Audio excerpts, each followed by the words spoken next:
When Jesus speaks of giving us his body and blood, he is saying, it's my very self that comes to you. In the Hebrew way of speaking, body stood for the whole person and blood for the living person.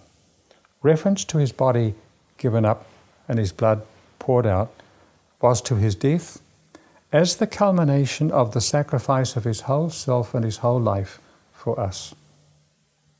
And by telling us to take, eat, take, drink, he was inviting us to participate in the sacrifice that he was making in the customary way that people participated in sacrifices, that is, through the meal, through eating and drinking. So meal and sacrifice are not competing concepts.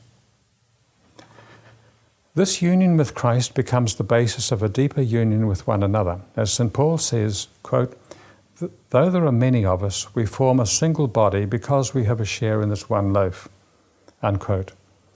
Belonging to Christ and belonging to others go together. We can't just have Christ without his friends. We recognize this in the sign of peace. At the very time when we're about to receive Christ in the sacrament, we acknowledge Christ present in those around us.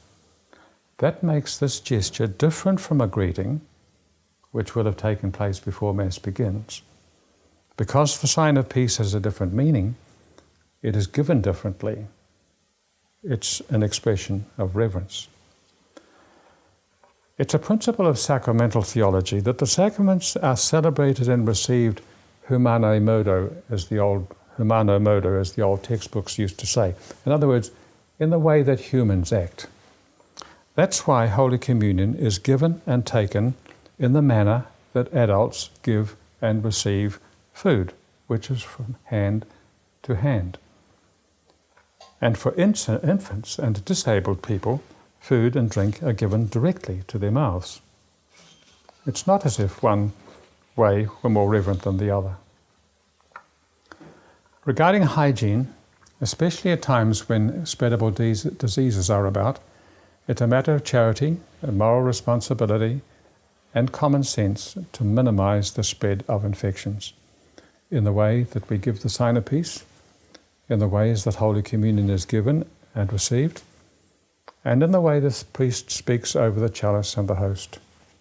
A policy statement from the Auckland Diocesan Liturgy Commission published in Liturgy Magazine 1997 gives a very helpful list of examples. Mass ends with our being sent. Pope Benedict and Pope John Paul II both taught that if our celebrations of Eucharist don't spill over into our lives, then our Eucharistic celebrations lack authenticity.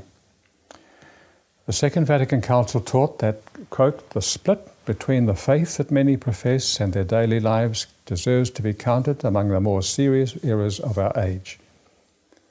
A proper understanding of what Holy Communion means should obviate that error, because when the consecrated elements are held before the communicant, the minister says, the body of Christ, the blood of Christ, to which the communicant responds, Amen, meaning, yes, I commit myself to being one with the body given for others, one with the blood or the life given for others.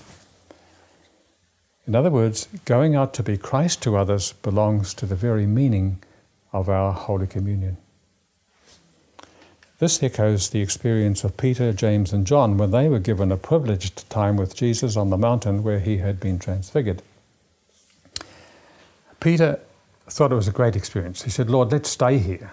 Let's build 3 tents. We'll stay here. But Jesus made it clear that the good times were the preparation for the hard times. They were to come down the mountain, onto the plains, and among the people. And that's what's happening when we are sent. The notices at the end of the Mass should name some of the ways in which we do carry our Holy Communion out into our lives.